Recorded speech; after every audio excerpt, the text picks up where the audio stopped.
Tonight, we journey back to 18th century Königsberg, a quiet town with more clocks than drama, where one man lived such a rigid routine that neighbours joked they could set their watches by his daily walk.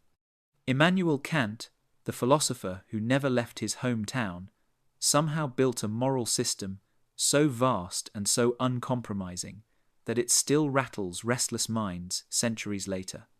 Imagine a world where temptations lurk at every corner, where excuses are as easy as breathing, and where your conscience refuses to shut up long enough to let you sleep. Kant steps into that storm with an answer that is not about happiness, luck, or divine decree, but about reason, duty, and the strange kind of freedom that comes from writing laws for yourself and actually following them. This is not just philosophy for powdered wig wearers scribbling by candlelight. It is practical, oddly comforting, and occasionally as blunt as your most honest friend. From maxims that test your motives to universal laws that refuse to bend for convenience, Kant offers a way to cut through the noise, silence the excuses, and discover that morality is not about rules crushing you, but about the dignity of living with self-respect. So before you roll your eyes at German words and stern lectures, consider this. The categorical imperative is not a cage, it is a compass. And centuries later, it might still be the clearest guide for a mind that will not stop asking, what should I do? Like the video, subscribe. Because tonight, we unpack Kant's categorical imperative, and maybe, just maybe, learn how to quiet the restless noise in our heads long enough to finally breathe easy. It always starts late at night, when the world around you finally quiets down. The lights are dim, the phone screen is dark, but your mind will not let go. You lie there, staring at the ceiling, replaying the choices you made today and the choices you avoided. Should you have spoken up in class? Should you have apologized to your friend? Should you have admitted the truth when a lie seemed easier? Your body is heavy with sleep, but your thoughts are sharp as blades, whispering questions that keep you awake. Was I right? Was I wrong? Or does it even matter? In that uneasy space between sleep and waking, the smallest decisions loom large. Do you text back? Do you keep the secret? Do you cheat on the test that everyone else seems ready to cheat on? You know these choices shape the way you feel about yourself, yet no scoreboard flashes, no cosmic referee blows a whistle. The silence is what makes it unbearable. Nobody is handing out gold stars for honesty or punishing lies with lightning bolts. You are left alone with your restless mind and the gnawing question, how do I know what is truly the right thing to do? Centuries ago, a man in the city of Königsberg wrestled with that same itch. His name was Immanuel Kant, and while the streets outside buzzed with horse carriages and market stalls, he sat in his quiet study, thinking about the rules of life itself. He was not chasing money or fame. He was trying to solve the riddle of how a person can be sure they are doing what is right, even when the world offers no applause or punishment. Like you staring at the ceiling, he wanted an answer that could calm the noise and give direction. Kant believed that ordinary advice, like follow your heart or just do what feels good, was not enough. Feelings change, desires shift, and what looks fun today can hurt tomorrow. He looked deeper, past emotions and rewards, searching for something solid. What he discovered was not a rule written by kings or priests, but a law that lives in the very act of being human. He called it the categorical imperative, a phrase that sounds intimidating but carries a surprisingly simple promise. If you can learn to see it, you can stop second-guessing every choice. You can rest easier, knowing that your actions are grounded in reason rather than impulse. Imagine every time you made a decision, you tested it by asking, what if everyone did the same thing? Would the world collapse into chaos, or would it hold steady? This was Kant's way of separating actions that are truly right from actions that are selfish or destructive. He believed this universal test could guide anyone, no matter where they lived, no matter what their religion or culture told them. It was a compass built into human reason itself, waiting to be used when the mind feels lost. The candle of philosophy that burned in Kant's study still glows in the sleepless hours of your own night. The categorical imperative is not about preaching or controlling, it is about freedom, the kind of freedom that comes when you know your choices carry dignity. Next time your restless mind keeps you awake, remember that you are not alone. For more than 200 years, people have been guided by this strange but steady idea, a way to quiet the itch of doubt and step into the calm light of self-respect. Immanuel Kant was not the kind of man you would expect to shake the world. He lived his whole life in the city of Königsberg, a place that sat quietly by the Baltic Sea. He never travelled far, never led an army, never even married. His days were as predictable as the ticking of a clock. Neighbours joked that you could set your watch by the moment he stepped out for his daily walk. He ate simple meals, read endlessly, and wrote with a kind of steady fire that grew brighter the older he became. From the outside, he seemed ordinary, almost boring, but inside his mind he carried questions that refused to stay silent. Kant was restless in a way that did not show in his footsteps but burned in his thoughts. He looked around at people chasing money, power, or pleasure and saw how quickly their happiness collapsed. He watched governments and churches tell people what was right and wrong, yet he doubted whether rules based on power or tradition could ever truly guide the human soul. He searched for something deeper, something that did not bend with fashion or fear. To him, the restless conscience was a wound that needed healing, and duty was the medicine he believed could cure it. Duty was not about obeying orders without thinking. For Kant, duty was the quiet strength of choosing what is right because it is right, not because it benefits you or avoids punishment. He believed that when people live by duty, they free themselves from the chaos of desire. Imagine your mind like a storm, filled with shifting winds of wants and fears. Duty, he thought, was the anchor that keeps the ship steady. This was why his friends called him a philosopher of order, a man who could turn confusion into calm with the weight of a single principle. What made Kant unusual was that he did not promise happiness in the way most people wanted it. He did not tell you that if you followed his ideas, you would suddenly feel joy or fortune. Instead, he promised something steadier, the peace of self-respect. He argued that a good will, the determination to act from duty, was the only thing in the universe that could be called good without qualification. Everything else, even intelligence or courage, could be twisted toward harm. Only the will, guided by duty, could be trusted to shine in any circumstance. To many, this sounded severe, even cold, but to those whose minds were restless, it was a relief. Instead of chasing the moving target of desire, Kant offered a compass that always pointed to true north. His obsession with duty was not the rigidity of a stubborn man, but the care of someone who understood how fragile the human conscience can be. He believed that clarity was kindness, that freedom came not from indulging every whim, but from disciplining oneself to honor what reason demands. So the quiet man of Königsberg became something like a reluctant therapist for the human condition. He did not flatter, he did not soothe with easy words, but he gave his readers a way to calm the noise inside their own minds. In the stillness of his study, with ink on paper and thoughts sharpened by solitude, he built a system that continues to guide restless hearts. It was not glamour or excitement that made him memorable. It was his stubborn faith that duty could lead anyone, anywhere, to a life of dignity. Imagine for a moment the things people usually admire. Someone who is brilliant at solving problems, someone who is fearless in the face of danger, someone who seems endlessly happy and cheerful. These qualities sound like treasures, the kind of traits we would all want to carry.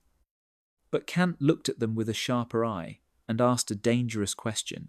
What if talent, courage, and happiness are not automatically good? What if they can turn into something dark when not guided by something deeper? A smart mind can invent tools that destroy as easily as it can invent cures. Courage can become reckless violence. Happiness can blind a person to suffering around them. None of these gifts, by themselves, guarantee moral worth. Kant believed there was only one thing that could be called good without qualification, and that was a good will. Unlike talents or emotions, a good will did not depend on success or outcome. It was not about whether your plan worked or whether people praised you. A good will was simply the steady choice to do what is right because it is right.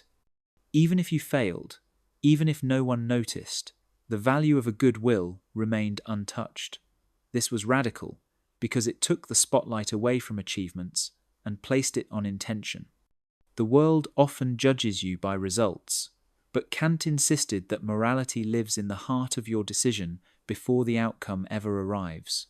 Think of a student preparing for an exam. One is brilliant, gifted with memory and speed. Another struggles, studies late into the night, and still barely passes. If both of them try their best with honesty, Kant would say their goodwill shines equally, even if one receives a higher grade. What matters is not the result on paper, but the motive that guided their effort. Now imagine a clever student who cheats and gets the top score. Talent and success are present, but the goodwill is absent and the act loses all moral worth. The difference is invisible to the outside world, but to conscience it is everything. This focus on will transforms the way we look at everyday choices. Holding the door for someone only to impress your crush is different from holding the door simply because you respect another person's dignity. Returning a lost wallet because you fear being caught is not the same as returning it because it is right to do so. The act may look identical, but Kant would remind you that morality does not live in appearances, it lives in the silent reason that pushes your hand forward. The idea can feel heavy at first. It asks you to stop chasing approval and start questioning your own motives. But it also carries a hidden gift. If goodwill is the measure, then you do not have to be wealthy, brilliant, or powerful to live a moral life. Every person, no matter their circumstances, has the ability to will rightly. That means you are never powerless in the realm of morality. Your will, humble and unseen, can be good without qualification, and that goodness cannot be stolen, twisted, or diminished by the shifting winds of the world. It is the one treasure you can always carry, and the one that defines who you truly are. Picture this. You see someone drop their wallet on the street. Your hand reaches down and you pick it up. In that moment, you have a choice. You could return it because you want to look good in front of others. You could return it because you hope the person will give you a reward. Or you could return it simply because it is the right thing to do. To anyone watching, all three choices look exactly the same. The wallet goes back to its owner, but Kant would say only one of those acts has true moral worth, and it is the one done from duty, not from desire. This is where the restless mind struggles. We often measure goodness by outcomes. If the result is good, we assume the act is good. But Kant looked beneath the surface. He argued that the moral quality of an action comes from the principle that drives it, not the glitter of the result. Acting from desire can make you seem generous or kind, but if the desire vanishes tomorrow, the action may vanish too. Duty, by contrast, does not change with moods or rewards. It stands firm, an anchor when the winds of desire shift. Think of someone who enjoys helping others because it makes them feel warm inside. That is a fine feeling. But Kant would say the true test comes when helping does not feel good. When you are tired, when no one is watching, when helping costs you something, will you still do it? If the answer is yes, and you do it because it is right, then you act from duty. That is where morality begins. Kant made a sharp distinction between acting in accordance with duty and acting from duty. If a shopkeeper gives fair prices because he wants loyal customers, he acts in accordance with duty. If he gives fair prices because he knows it is the honest thing to do, even when no one will find out otherwise, then he acts from duty. The difference is invisible to the customer, but crucial to conscience. Desire can mimic morality, but it cannot ground it. This distinction may sound severe, but it offers a kind of relief. You no longer have to wonder if your actions will produce happiness or success to count as moral. You only need to ask yourself one question. Did I do this because it is right? That is enough. It frees you from chasing approval, from trying to guess whether outcomes will justify your choices. It shifts the focus inward, to the principle that guides your will. At night, when you replay your day, this distinction sharpens your reflection. Did you apologize because you feared losing a friend, or because honesty is owed? Did you study because you wanted praise, or because effort is your duty to yourself? In each case, the answer determines whether you are merely moving with the tides of desire or steering with the compass of duty. For Kant, only the latter gives peace to a restless mind. To act from duty is not to kill desire, but to rise above it, letting reason write the rule that your will follows. In that discipline lies freedom, the freedom of knowing your choices are truly your own. Every choice you make carries a hidden rule, even if you never write it down or speak it out loud. Kant called this hidden rule a maxim. It is the principle that explains why you act the way you do. When you decide to tell the truth, the maxim behind it might be something like, I should always be honest, even when it is hard. When you decide to skip your homework and play video games, the maxim might be something like, my comfort is more important than my responsibility. These little rules are always there, shaping your decisions, whether you admit it or not. Kant believed that morality depends on these maxims, not just on what happens in the end. To him, actions are like mirrors reflecting the rule you were following in that moment. That is why he asked people to slow down and become aware of their maxims. Because the truth is, if you look closely, some maxims you live by would collapse the world if everyone followed them. Imagine if your maxim was, it is okay to lie whenever it is convenient.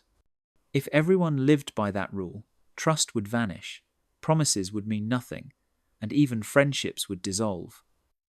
The world would turn into a place where words were useless.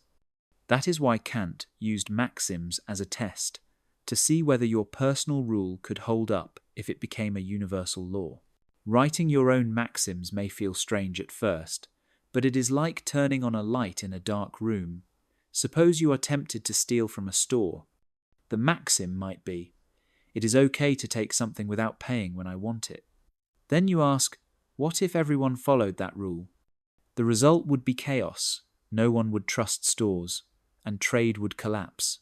That maxim fails. Now suppose your maxim is, I will return what is not mine because respect for property keeps trust alive. If everyone followed that, the world would function smoothly. That maxim passes. The practice of shaping your maxims and testing them this way trains your mind to act not just on impulse, but on reason. Kant wanted people to realize that maxims are like signatures on your moral record. Every time you act, you endorse a rule, even if you never stop to think about it. That means you are never just doing something small. You are casting a vote for the kind of world you believe in. When you cheat, your maxim says cheating is acceptable, and if you would not want to live in a world where everyone cheats, then your own choice betrays your conscience. That is why Kant thought of morality not as a set of orders from outside, but as a test of honesty with yourself. When you start to see maxims everywhere, your choices take on a sharper clarity. The restless mind that once asked, what should I do, can now ask, what rule am I writing for myself? Suddenly, morality is not an invisible weight pressing on you. It is a mirror showing you the kind of person you are becoming. For Kant, that mirror was the beginning of freedom. It let you step out of excuses and see your actions for what they are, not isolated moments but declarations of principle. And when you choose your maxims carefully, you are not just calming your own mind, you are shaping a world that could withstand the test of reason. Kant's first and most famous rule for testing your choices is something he called the universal law. The idea sounds abstract, but at its heart it is simple. Every time you act, ask yourself whether the rule behind your action could work if everyone everywhere followed it all the time. If the answer is yes, then your action passes the test. If the answer is no, then your action collapses under its own weight.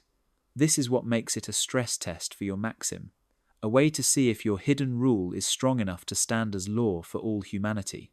Imagine you are tempted to cheat on a test. The maxim behind your action might be, "It is acceptable to cheat when I need to succeed." Now imagine that rule applied universally. If everyone cheated, the very idea of a test would collapse. Grades would mean nothing.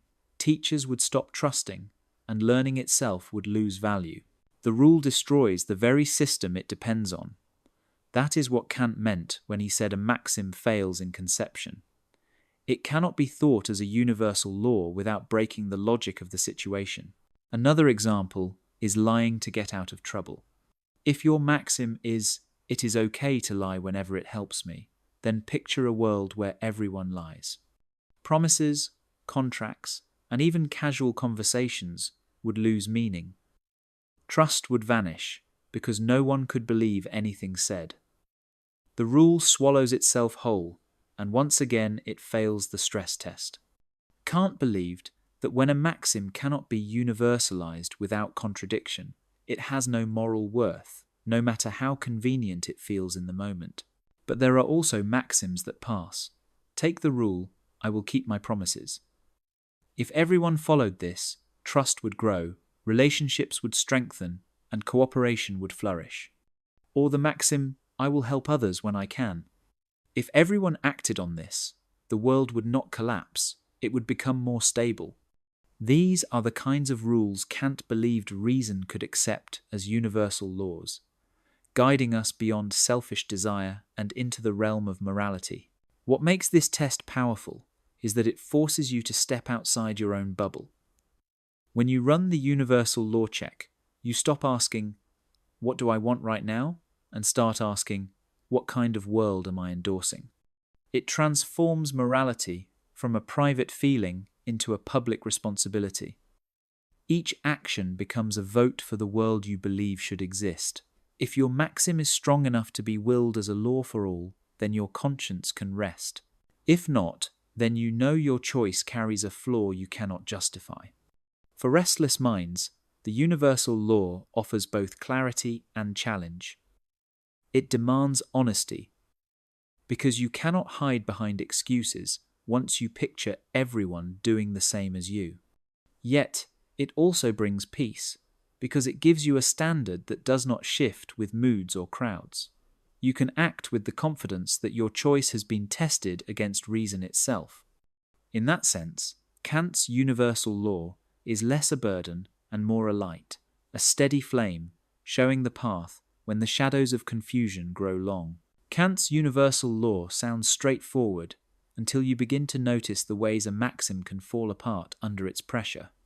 He explained that there are two main kinds of failure, two ways your personal rule can crack when tested. The first is a contradiction in conception, when the rule destroys the very logic of the action itself. The second is a contradiction in will, when the rule does not shatter logic, but ends up undermining something you yourself necessarily want. Understanding these two failures is like learning the hidden traps that lie beneath our everyday choices. Take the first kind, the contradiction in conception. Imagine your maxim is, "It is okay to make promises I do not intend to keep." If everyone followed this rule, the entire idea of promising would collapse. No one could believe a promise, so the very act of making one would lose all meaning. It would be like trying to play a game where the rules cancel themselves out. That is what Kant means by a contradiction in conception. The action becomes impossible if the rule is universalized. The same thing happens with stealing. If your maxim is, "It is acceptable to steal whenever I want," then property itself ceases to exist. You cannot steal if ownership means nothing, so the action destroys the condition that makes it possible. The second kind of failure is more subtle. It is the contradiction in will. Here, the maxim can be imagined universally without breaking logic, but when you picture living in that world, you realize it would sabotage something you inevitably want. Think of the maxim, "I will never help others in need." Now imagine a world where everyone follows it. The concept of help still exists, So the rule does not cancel itself, but you would never rationally will to live in such a place. Because at some point, you will need help, whether from illness, accident, or weakness.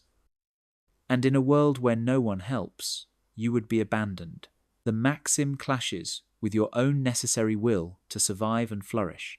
Kant believed these two contradictions separate actions that are absolutely forbidden from those that are less strict but still binding. Contradictions in conception mark out perfect duties, things you must never do, like lying or stealing. Contradictions in will reveal imperfect duties, things you must sometimes do, like offering aid or developing your talents.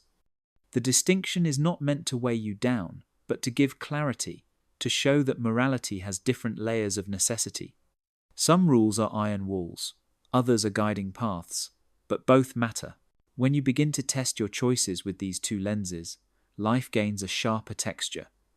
You see that some actions corrode the very ground they stand on, while others quietly betray your own deeper hopes. It becomes harder to excuse yourself with lines like, "It does not matter," or "Everyone does it," because now you can trace the collapse of the maxim itself. For a restless mind, this is both unsettling and calming.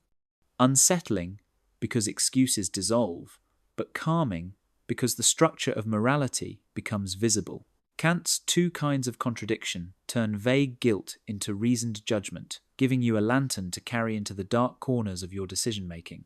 When Kant explained the second formulation of his moral law, he shifted the focus from abstract rules to the value of human beings themselves. He said you must always treat humanity, whether in your own person or in another, as an end, and never merely as a means.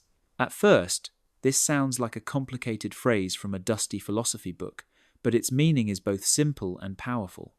It is a reminder that every person you meet is not just a tool for your goals, but a being with dignity and worth, the kind of worth that cannot be traded or measured like coins. Think about everyday situations. You ask a friend for a ride. If you see them only as a way to get from point A to point B, ignoring their time, feelings, or choice, you are using them as a mere means. But if you ask with respect, giving them the freedom to say yes or no, then you are treating them as an end in themselves. The action may look the same on the surface, but the moral weight is completely different. For Kant, respect is not about politeness alone, it is about recognizing that people are not objects to be pushed around by your desires. This principle also applies inward. Treating humanity in yourself as an end means refusing to reduce your own life to a set of transactions. When you lie, manipulate, or sell yourself short for short-term gain, you treat your own reason and dignity as a tool.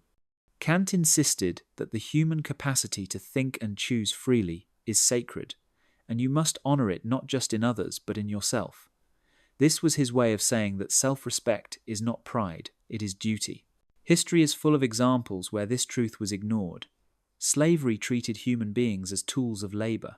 Corrupt politics treated citizens as numbers to be moved and discarded. Even in modern times, advertisements can treat people as little more than buyers to be manipulated. Kant's principle stands as a warning against these habits. To use a person merely as a means is to deny their humanity. To treat them as an end is to recognize their capacity for freedom, their power to choose, and their right to be more than a stepping stone for your ambition. For a restless mind, this formulation offers a clear anchor. In moments of doubt, you can ask yourself, am I treating this person as an end, respecting their freedom, or am I reducing them to an object for my use? That question cuts through confusion, because it exposes hidden selfishness. It also transforms ordinary actions into moral acts. Asking for help, telling the truth, keeping a promise, all gain weight when you see them as affirmations of dignity rather than strategies for advantage. Kant's voice here is both stern and hopeful. Stern because it demands discipline. You cannot manipulate others without guilt. Hopeful because it reminds you that every interaction carries the possibility of respect, connection, and genuine humanity. To live by this principle is to walk through the world with open eyes, seeing not tools or obstacles, but fellow beings whose worth is as infinite as your own. In that recognition lies the heart of morality, not in fear of punishment or hope of reward, but in the quiet respect for what it means to be human. When most people hear the word freedom, they picture breaking rules, doing whatever they want, and escaping limits. To Kant, that picture was an illusion. He argued that real freedom is not about running wild, but about giving yourself a law that you then choose to follow. He called this autonomy, a word that means self-law. At first, it sounds like a paradox. How can obeying a law possibly be freedom? But for Kant, this was the most liberating truth of all, because it meant you are not a slave to your impulses or to the commands of others. You are guided by reason, and that makes your choices truly your own. Imagine a teenager who skips studying because playing games feels better in the moment. That choice feels free, but in reality, it is just obeying the pull of desire. The next day, when the test comes, the student feels regret, stress, and shame. Desire gave a temporary thrill, but left behind chains of consequence. Now, imagine the same teenager who decides to study, not because a parent forces them, but because they understand it is their duty to respect their own growth. This choice feels harder, but it carries dignity and self-respect. That is what Kant meant by autonomy. It is not freedom from rules. It is freedom from being ruled by anything other than reason. Kant believed this kind of freedom was the highest human achievement. To be autonomous is to recognize the moral law within yourself, to see that your reason can craft universal principles and that you can choose to follow them. When you act this way, you are no longer a puppet of desire or authority. You are a legislator in what Kant called the kingdom of ends, a community of rational beings who write laws for themselves and respect the dignity of others who do the same. This vision turns morality from a cage into an act of self-respect. The paradox becomes clear when you realize that ignoring reason is not true freedom. Following every craving only leaves you weaker, like a ship blown in every direction by the wind.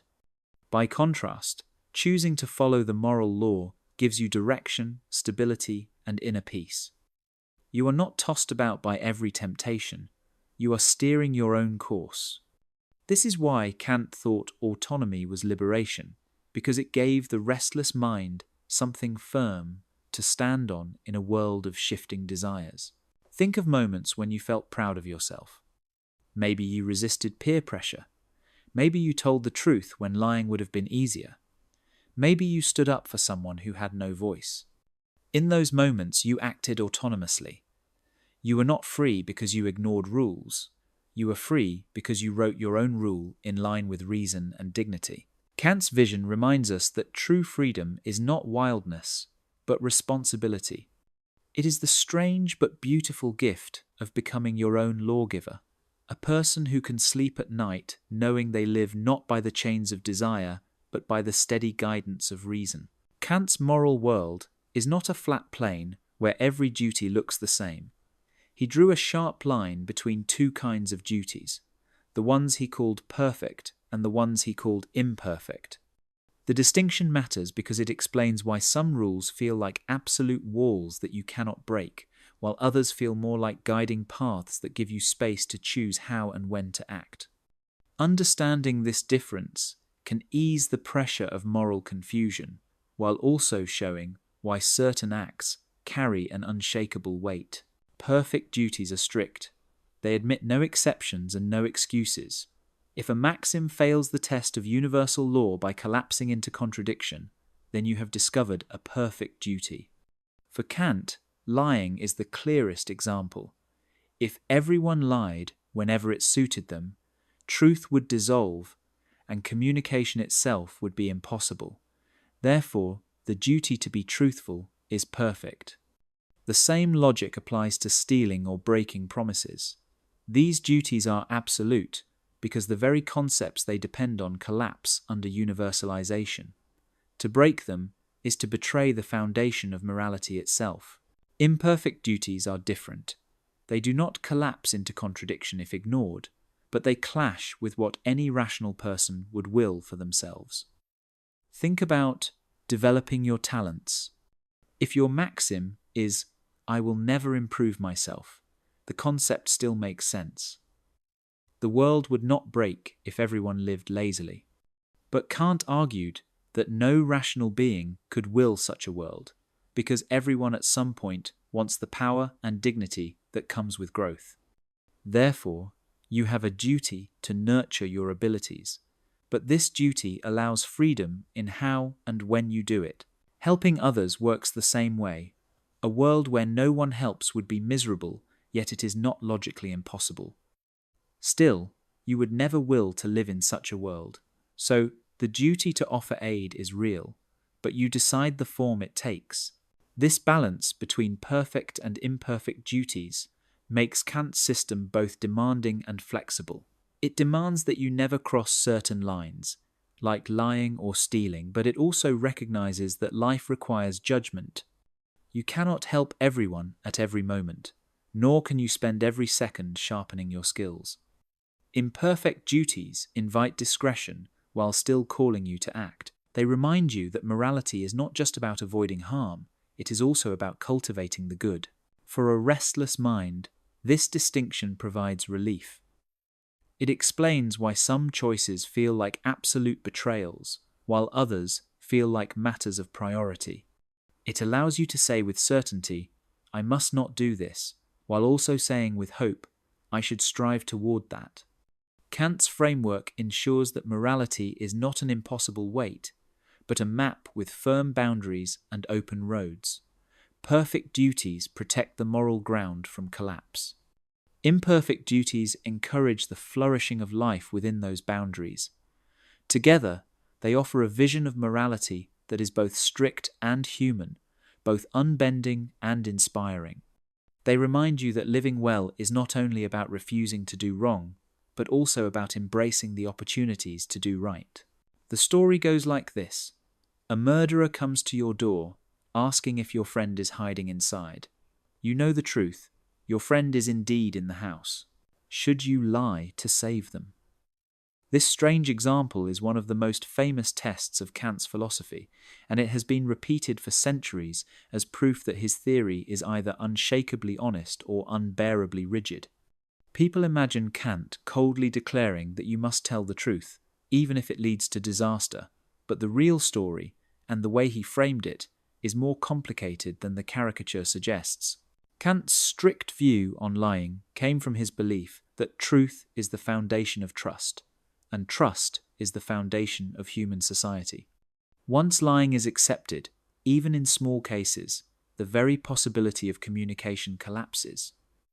Words lose their meaning. Promises become empty air. This was why he argued that lying can never be made into a universal law. If everyone lied when convenient, language itself would fall apart. That was his main point. It was not about choosing the murderer over the friend.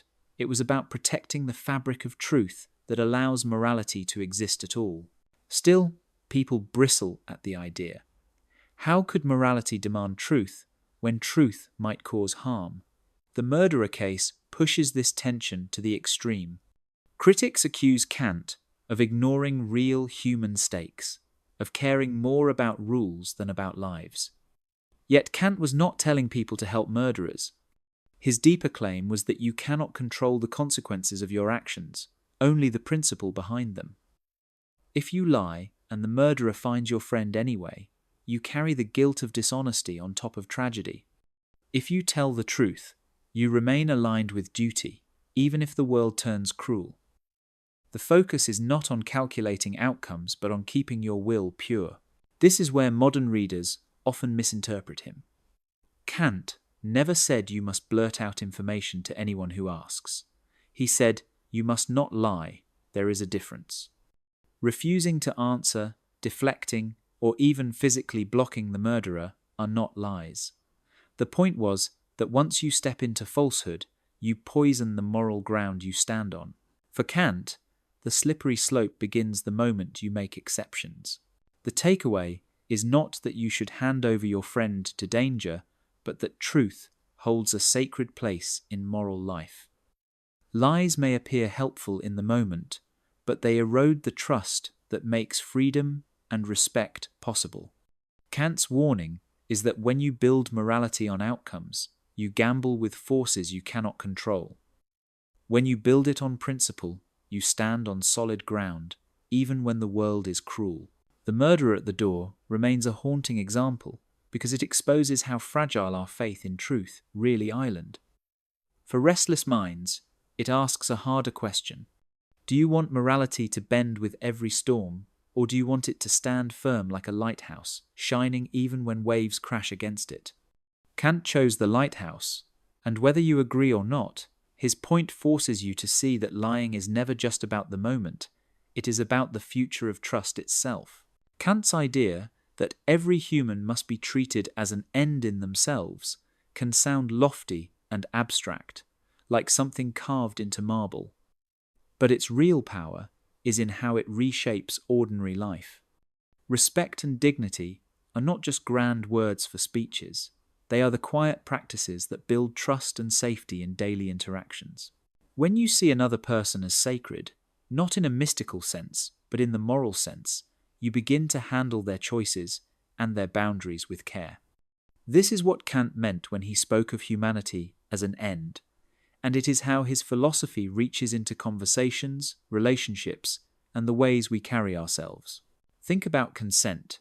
To respect someone as an end means you honor their ability to choose for themselves.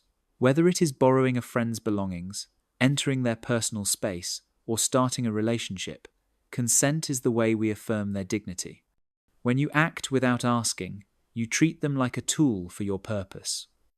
When you pause to gain consent, you acknowledge their freedom and their worth. This is not just about avoiding harm, it is about celebrating the fact that people are agents with power over their own lives. Boundaries work the same way. Everyone has limits on what they can give or endure. Respecting those limits means seeing the person not as an obstacle to your wants, but as a human being whose needs matter. Ignoring boundaries reduces them to objects. Honoring them affirms their dignity. This is why Kant's principle feels so modern, because in an age where people struggle to assert personal space and mental health, his call to treat humanity as an end demands that we protect not only our own boundaries, but also those of others. Promises reveal another layer of dignity. When you make a promise, you are asking someone to trust your word. To break it carelessly is to treat them as a fool, a pawn in your convenience. To keep it is to affirm that they matter, that their expectations have weight. Kant believed this duty was strict because trust cannot survive if promises become empty. In every fulfilled promise, no matter how small, you echo his belief that truth and respect are inseparable. Even the way we speak carries moral weight. Non-manipulative communication, speaking honestly without twisting words to trick or pressure, is central to treating others as ends. When you manipulate someone, you are guiding them toward choices they would not make freely. It is like hijacking their will. Respectful speech, by contrast, shares truth openly and lets the other person decide. Kant saw this as a form of moral clarity, a refusal to play games with human freedom. Seen this way, dignity is not distant or ceremonial. It is present every time you wait for consent, honor a boundary, keep a promise, or speak with honesty. These habits may look ordinary, but they are the everyday sacred, the living proof that we can walk through the world without reducing people to tools. Kant's voice insists that respect is not an option or a style, it is the core of morality. To live by this is to live in a way that lets others know, in every interaction, that their humanity is safe in your hands. Kant's ethics can feel intimidating until you realize that everything turns on a deceptively simple tool, the maxim. A maxim is just the personal rule behind your action, the reason you give yourself for doing what you do. Once you can write your maxims clearly, you can test them against the categorical imperative, and see whether they hold up. But writing good maxims takes practice, because our motives are often messy, mixed, or disguised. What we tell ourselves is noble may hide a selfish twist, and Kant's method is designed to drag those twists into the light. Think of a maxim as a sentence with 3 parts. First, state the situation. Second, state the action. Third, state the purpose. If you cut class because you were bored, your maxim might be, when I feel bored in school, I will skip class to entertain myself. Suddenly, the reasoning is exposed. It is no longer a vague excuse, but a rule you could test. Could you will a world where everyone who felt bored skipped class? Would that even make school possible? The answer comes quickly, and the maxim fails. By writing it down, you make the hidden logic visible. Another example. Suppose you lend money to a friend and then refuse to repay when roles are reversed. Your hidden rule might be, when I need help, others should give it, but when they need help, I am free to refuse. On the surface, it feels convenient, but when written as a maxim, its selfishness becomes undeniable. Kant's test makes you face the universal version, a world where no one could trust help to be returned. That world contradicts what you would will for yourself, so the maxim collapses. The trickiest part is avoiding sneaky exceptions. People love to write maxims that secretly carve out loopholes just for them. For example, I will tell the truth except when it embarrasses me. That rule already undermines itself, because the exception shows you do not value truth as a principle, but only as long as it is easy. Kant pushes you to strip away the excuses and state the motive in plain form. If your maxim needs endless fine print, it probably fails the test. To sharpen your skill, practice turning motives into simple statements. Ask yourself before acting, what is my rule here? Phrase it in terms anyone could apply, not just you. Then imagine it as law for everyone. If it cracks under pressure, discard it. If it holds, you have something close to moral clarity. This exercise does not require genius, only honesty. Kant's mini workshop of maxims is not about guilt, but about clarity. It trains you to recognize when you are tricking yourself and when you are standing on solid moral ground. Over time, writing better maxims becomes a habit, and your choices start to feel less chaotic and more principled. It is like building a compass inside your head, one that points you toward respect and reason, no matter how restless your mind becomes. Kant's moral system looks clear when you state it in simple form, act only on maxims you can will as universal law, and always treat humanity as an end. But life rarely presents itself in neat, isolated pieces. Real decisions often involve collisions of duties, where keeping one principle seems to threaten another. These hard cases test the strength of the categorical imperative, and they also test the courage of anyone trying to live by it. Take promises. Imagine you have sworn to keep a secret for a friend. Later, you discover that the secret hides harmful behavior. If you stay silent, you protect the promise, but risk letting harm spread. If you speak up, you break the promise and risk losing trust. Kant would push you to clarify the maxim behind each choice. A maxim of always keeping promises, no matter the cost, may sound noble, but could you will a world where promises shield wrongdoing forever? On the other side, a maxim of always breaking promises when they are inconvenient collapses just as quickly.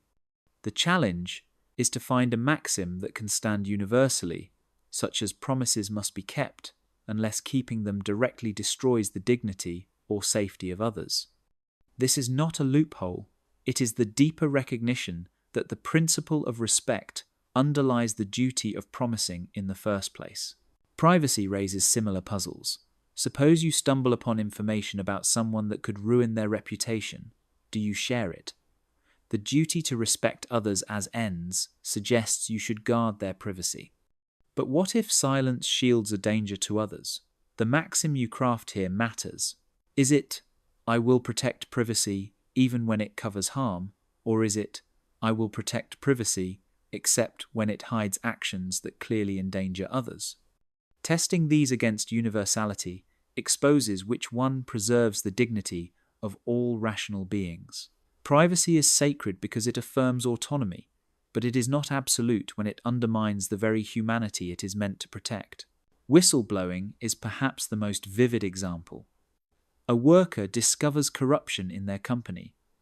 They promised loyalty to their employer, yet they also see that the wrongdoing exploits others. Kant's framework asks, what can you will universally? A world where loyalty is absolute, even in the face of corruption, collapses, because no rational being would will to live in a system where exploitation hides safely behind loyalty. By contrast, a world where truth is exposed when harm is systemic affirms the dignity of those affected. The maxim of whistleblowing for justice, though painful, survives the test. Hard cases reveal that Kant was not blind to complexity. His philosophy is not about clinging to rules in paralysis, but about testing motives with honesty. Duties may collide, but the deeper principles of universality and respect guide you through. They strip away self-serving loopholes while still allowing room for judgment. For a restless mind, the lesson is this: when duties clash, do not surrender to despair or convenience. Write the maxim, stress test it, and ask whether it honors humanity as an end. That act of reasoning is itself the exercise of freedom, the moment when morality stops being a cage and becomes a compass.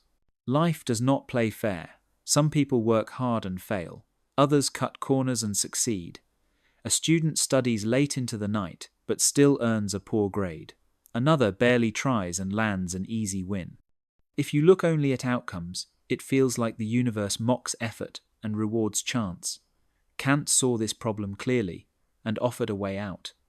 He argued that moral worth is never measured by success or failure, but by the motive behind your action. If you act from duty, your choice has worth, no matter how the world treats you afterward. Think about a firefighter who runs into a burning building to save a child but does not make it in time. From the outside, the outcome looks like failure. The child is gone. But Kant would insist the action retains moral worth because the firefighter acted from duty, not from glory, profit, or thrill. Contrast this with someone who happens to save a child by accident, without any thought of duty. The result may be wonderful, but the action itself carries no moral depth. This is Kant's hard truth. Morality lives in the will, not in the scoreboard of events. This idea is a relief for anyone who has felt crushed by unfairness. You cannot control luck, but you can control your will. A person who helps out of genuine duty to others lives with dignity, even when their efforts go unnoticed or unappreciated. The moral worth rests in the trying. Kant saw this as a way to anchor ethics against the chaos of life. You are not a puppet of fortune. You are a free agent whose choices carry meaning independent of outcomes. At the same time, this vision humbles those who succeed. Luck, privilege, or circumstance may help them reach great heights, but success itself is not proof of moral greatness. If you act only for recognition, applause, or reward, your deeds lose their worth even when the world praises you. This reverses the common instinct to judge by trophies or headlines. Kant invites you to look deeper, to ask whether the person acted out of duty or out of selfish desire, dressed up in noble clothing. For restless minds, this teaching is a shield. It means you do not have to carry the burden of controlling what you cannot control. You only need to ask whether your will is aligned with duty. Did you try honestly? Did you act with respect? Did you choose the good even when success was uncertain? If the answer is yes, then your life carries moral weight regardless of the result. The world may stay unfair. Accidents, corruption, and chance will always distort outcomes. But Kant's philosophy offers a kind of justice that the world cannot steal. It reminds you that worth is not in the prize, but in the principle. Every time you act from duty, You affirm your freedom and dignity. In a universe ruled partly by luck, the will remains the one place where morality stands unshaken. Love and friendship are often seen as the soft side of life, the feelings that make existence brighter and more bearable. Kant did not deny this. He valued affection and companionship, but he warned that feelings alone are not enough to ground moral relationships. Emotions come and go, sometimes burning bright and sometimes fading without warning. What must remain steady is respect. For Kant, affection is lovely, but respect is non-negotiable. Without it, love becomes manipulation, and friendship turns into a hidden ledger of debts and favors. Think about how people sometimes use love as a weapon. Someone says, "If you loved me, you would do this for me." Suddenly, affection becomes a chain, binding the other person to serve one will instead of respecting their freedom. Kant would see this as a betrayal of humanity as an end. When you treat a partner or a friend as a tool to get what you want, even in the name of love, you strip them of dignity. Real relationships, he argued, are built not on pressure, but on the recognition that each person is free and worthy in their own right. Friendship carries the same danger. Many friendships begin with warmth, but slide into unspoken transactions. One person feels they must always return favors, always match gifts, always balance the scales. Kant would argue that this hidden bookkeeping poisons the bond. Friendship, like love, should not be about moral debt, but about mutual respect and shared goodwill. When you act for a friend, it should come from duty and genuine care, not from fear of losing points in an invisible score. Respect also means refusing to manipulate. This includes small lies to avoid conflict, guilt trips to get your way, or silent treatments designed to bend another's will. All of these treat the other person as a means, a thing to be pushed rather than a mind to be engaged honestly. Kant's vision demands more courage. It asks you to speak truth, honor freedom, and let love or friendship rest on transparency rather than tricks. It may feel riskier in the moment, but it builds trust that does not crumble under stress. Kantian care may sound cold at first, as if he drains the joy from relationships by insisting on duty. But his point is the opposite. By grounding relationships in respect, he makes room for affection to flourish safely. Love becomes sweeter when it is free, when it is not forced or manipulated. Friendship becomes deeper when it does not depend on constant repayment. Respect is the soil in which care grows, protecting it from the weeds of control and resentment. For a restless mind, this lesson is comforting.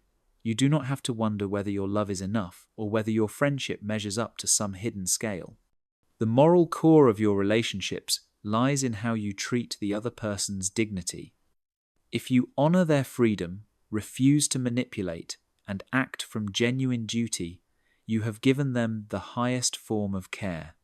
Affection adds beauty, but respect ensures the bond endures.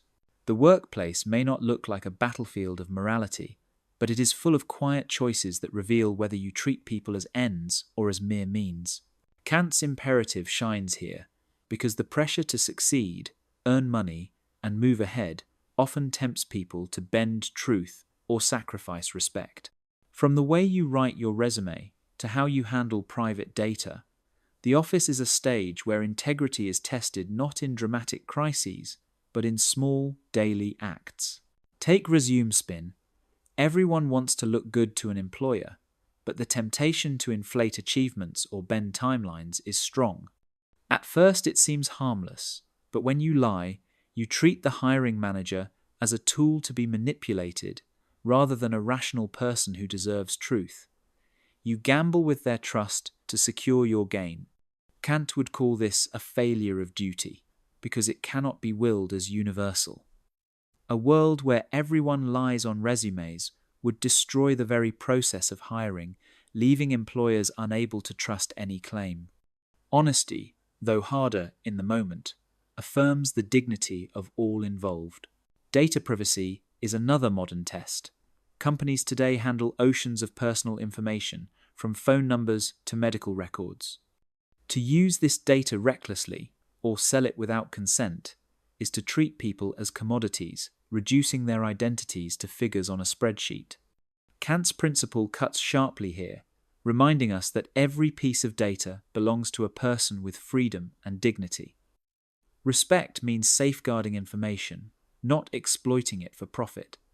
Acting otherwise may bring short-term gain, but it poisons the moral fabric that allows trust in business at all. Even meeting politics can test integrity. When colleagues withhold credit, spread half-truths, or flatter only to gain favor, they treat others as steps on a ladder. The manipulative smile or carefully crafted silence may seem clever, but it denies others their right to clear information and fair treatment. Kant's imperative reframes success not as climbing higher at any cost, but as building a culture where truth and respect guide decisions. It asks, would you will a workplace where everyone manipulates? If not, then you have a duty to act differently, even when it feels risky. Money itself complicates things. Earning a wage is necessary, but when profit becomes the only standard, humanity is reduced to numbers. Kant would not condemn work or wealth, but he would insist that people must never be sacrificed to efficiency or gain. An employee is not a tool, but a person whose labor deserves fairness. A customer is not a wallet, but a being whose trust is sacred. The imperative reframes business as a moral partnership, not a game of exploitation. For restless minds, this view of the office is clarifying. It shows that every professional choice has moral weight, and integrity is not optional. To live Kant's principle at work is to resist treating others as objects, to see dignity in colleagues, clients, and even yourself. Success then becomes more than salary or title. It becomes the quiet pride of knowing that in a world of spin and shortcuts, you chose respect, truth, and humanity. When Kant wrote about treating humanity as an end, he could not have imagined social media feeds, autoplay videos, or algorithms tracking every click. Yet, his principle cuts straight into the heart of today's digital world. Technology is not neutral. Every design choice reflects values, shaping how people spend their time, what they believe, and even how they see themselves. The question is whether these systems respect users as autonomous beings or reduce them to data points to be squeezed for profit. Kant's imperative challenges tech to honor freedom, not exploit it.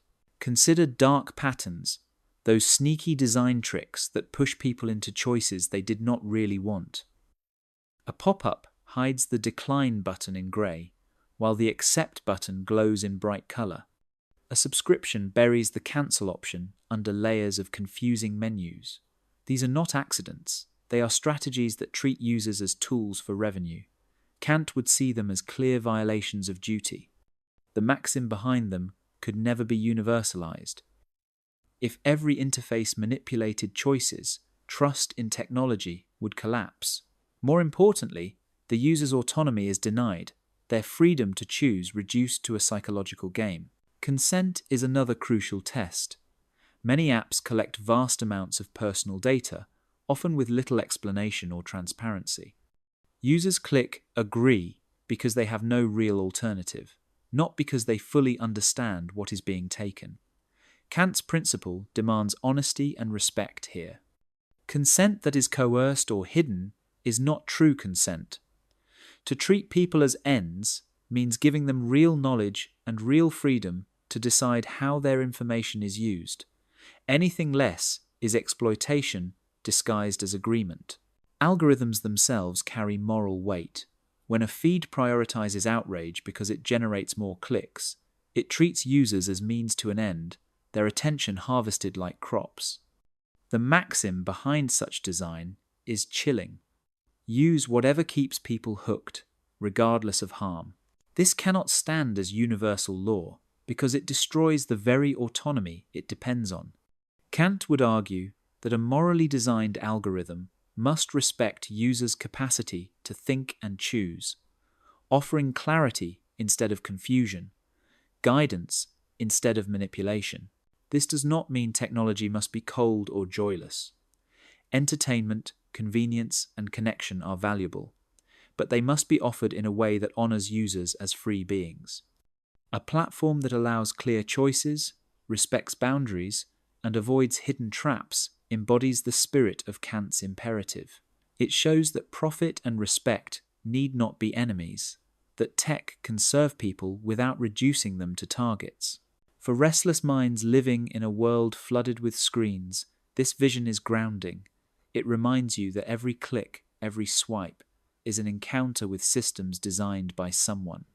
The moral question is whether those systems see you as a person or a product. Kant's voice, echoing across centuries, insists on the answer. Build and use technology that treats humanity as an end. Demand design that respects consent, rejects manipulation, and upholds dignity. In doing so, the digital age can become not just clever, but moral, a space where autonomy is not eroded but strengthened. Kant's categorical imperative is one of the most influential ideas in moral philosophy, but it has never been free from criticism. To some, it looks rigid, a system that forces people to follow rules without caring about feelings or circumstances. To others, it feels cold, as if Kant cares only about logic and duty, and leaves no room for love, compassion, or joy. And to many, it seems unrealistic, too demanding for flawed human beings living in a messy world. These objections have been voiced by powerful thinkers across centuries, from Hegel to Nietzsche to the utilitarian tradition, and each pushes the restless mind to test whether Kant's framework can truly hold. Hegel was one of the first to challenge Kant directly. He argued that Kant's principle of universal law was empty, like a formula that tells you to be consistent but does not give you real guidance.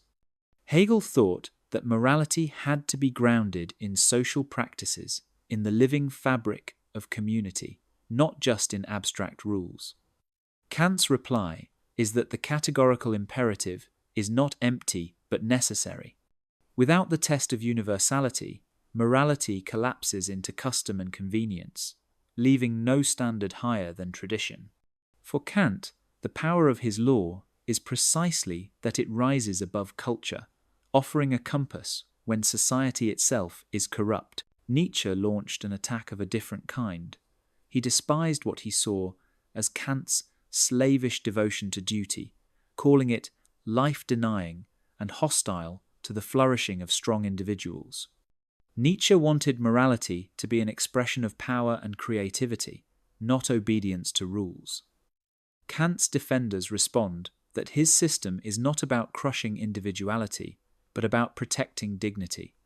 Without duty, power turns into domination, and the weak are trampled. Respect for humanity as an end is the condition that makes individual creativity meaningful, because it prevents freedom from becoming tyranny. Consequentialists, especially utilitarians like Bentham and Mill, accused Kant of ignoring outcomes. They argued that morality must be about maximizing happiness or minimizing suffering, not rigidly following duty, regardless of consequences. The murderer at the door example is often used here to prove the point. Kant's answer is that outcomes are never fully under our control, while motives are. A system that judges by results is hostage to luck, and luck is a poor foundation for morality. By grounding worth in the will, Kant gives morality a stable core. Even when the world is unfair, the principle of acting from duty remains intact. For ordinary people, these critiques can feel persuasive. After all, life is messy, and Kant's rules can sound harsh. Yet his core insight keeps drawing people back. The categorical imperative insists that morality is not about bending to convenience or chasing outcomes or serving power. It is about respecting humanity in yourself and in others with a seriousness that does not waver when things get hard. That may feel rigid, but it is also liberating. It may sound cold, but it protects against cruelty. It may seem unrealistic, but it gives a restless conscience the clarity it longs for. And that is why, even after centuries of attacks, Kant's vision endures. One of the easiest mistakes people make when reading Kant is to imagine him as a kind of moral calculator. You punch in a maxim, run it through the formula of universal law, and out comes the answer like math homework. This picture makes his philosophy look like a bureaucratic system, cold and mechanical, where every decision is reduced to logic with no room for judgment. But Kant never said that moral life is automatic. In fact, he knew that applying principles to the real world requires wisdom, flexibility, and something close to what the Greeks once called phronesis, the art of practical judgment. Consider duties. Kant divided them into perfect and imperfect, but he also admitted that life constantly presents conflicts. Imagine you promise to meet a friend, but stumble upon someone in urgent need of help. The categorical imperative tells you that both promise-keeping and helping are duties. Which do you prioritize? A calculator cannot solve that tension. You need judgment, the ability to weigh circumstances without abandoning principle. Kant's system is rigorous, but it is not blind. It expects you to deliberate, to think carefully about how to honor duty in a world where duties sometimes collide. Practical judgment also protects against legalism, the tendency to twist morality into a checklist. Kant warned against treating ethics like a set of bureaucratic rules, where you can justify selfishness by clever wording. Real judgment looks deeper. It asks not only whether your maxim passes the universal law test, but whether you are being honest about your motive. Are you acting from duty or from convenience disguised as duty? This self-examination cannot be outsourced to formulas. It requires the restless mind to look inward and face its own honesty. Another danger is paralysis. If you think Kant demands perfect obedience in every possible case, you might freeze, terrified of making a mistake. But judgment allows action without obsession. You recognize that life is full of uncertainty, yet you move forward guided by duty, not crippled by it. Kant did not want moral robots who calculate endlessly. He wanted free beings who legislate for themselves, who use reason to navigate complexity with courage. Think of a judge in court. The law provides structure, but the judge still needs wisdom to apply it fairly. Kant's categorical imperative is like that. It offers the law, the principle that ensures consistency and respect, but it leaves space for judgment, for the human skill of reading situations and applying principles with care. That is why his system is not moral bureaucracy, but moral responsibility. For the restless mind, this is good news. Kant is not demanding that you become a machine. He is inviting you to cultivate judgment, to grow in the ability to see how principles play out in life's tangled moments. Rigor does not mean rigidity. It means taking morality seriously, while still allowing space for humanity, for context, and for the living practice of reason. In the end, the categorical imperative is not a calculator's output, but a compass in your hands, one you must learn to read with care. Imagine this. It is late at night. Your phone is buzzing with distractions, your mind is restless, and you are replaying the choices you made during the day. Did you handle that conversation well? Did you take the easy way out on that decision? Did you act in a way you can defend to yourself? Kant's philosophy might feel like something meant for old lecture halls, but in truth, it can become a nightstand toolkit, a small set of habits you carry into the quiet moments before sleep. These habits are not about guilt or perfection. They are about clarity, giving you a way to test your motives and steady your mind. The first habit is articulating maxims. Whenever you face a choice, write down or silently phrase the rule you are about to follow. Do not let your motive stay vague. If you skip studying, say honestly, "When I feel bored, I will avoid work to please myself." If you help a stranger, say, "When I see someone in need, I will offer aid to support them." By shaping your action into a maxim, you reveal the hidden logic behind it. This honesty is the foundation of the whole process. The second habit is running the universality test. Once you have your maxim, imagine a world where everyone followed it. Would that world still function? Would you yourself want to live there? If your maxim is, "I will lie whenever it helps me," you quickly see the collapse. If everyone lied, trust would vanish, and even your own lies would stop working. The test is simple, but it strips away excuses. It shows whether your rule respects consistency or whether it hides selfishness. The third habit is checking respect for persons. Ask whether your action treats others as ends or reduces them to tools. Are you honoring their freedom, or are you manipulating them for your gain? This step pushes you to see people not as obstacles or instruments, but as beings with dignity equal to your own. Even small choices, like the way you speak or the way you keep promises, are transformed when you remember that the person in front of you is never just a means. Finally, take time to reflect honestly. At the end of the day, ask yourself whether your choices were driven by duty or by desire dressed up in excuses. This reflection is not about punishing yourself. It is about recognizing patterns. Over time, you start to see when you are most tempted to cheat, to lie, or to manipulate. And you also see when you stood firm, when you acted with respect and duty, even though it cost you something. These moments of reflection are where growth happens, where the categorical imperative shifts from theory to practice. For restless minds, this nightstand toolkit becomes a ritual. It gives you something to reach for when doubts circle in the dark. Instead of drowning in uncertainty, you walk through the steps, clear and steady. Articulate your maxim, run the test, check for respect, reflect with honesty. In these habits, you discover that morality is not distant or abstract. It is as close as your next choice, waiting for you to face it with courage.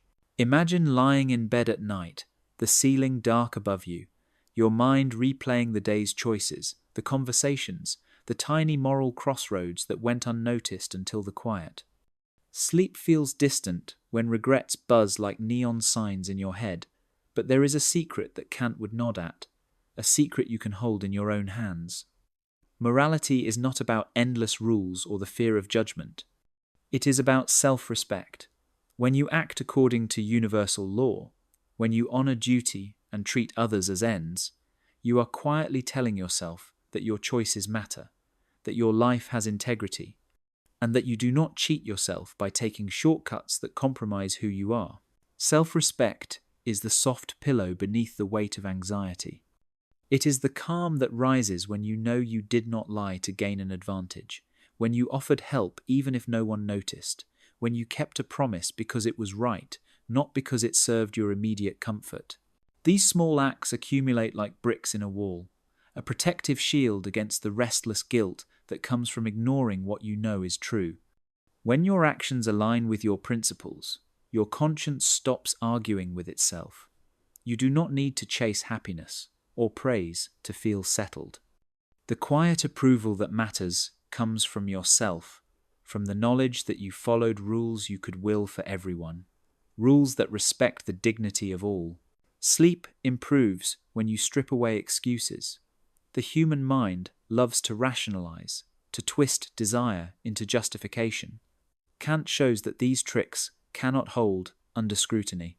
You can ask yourself at night, could I will this action as a law for everyone? Would I want to live in a world where everyone acted this way? If the answer is yes, your conscience rests easier.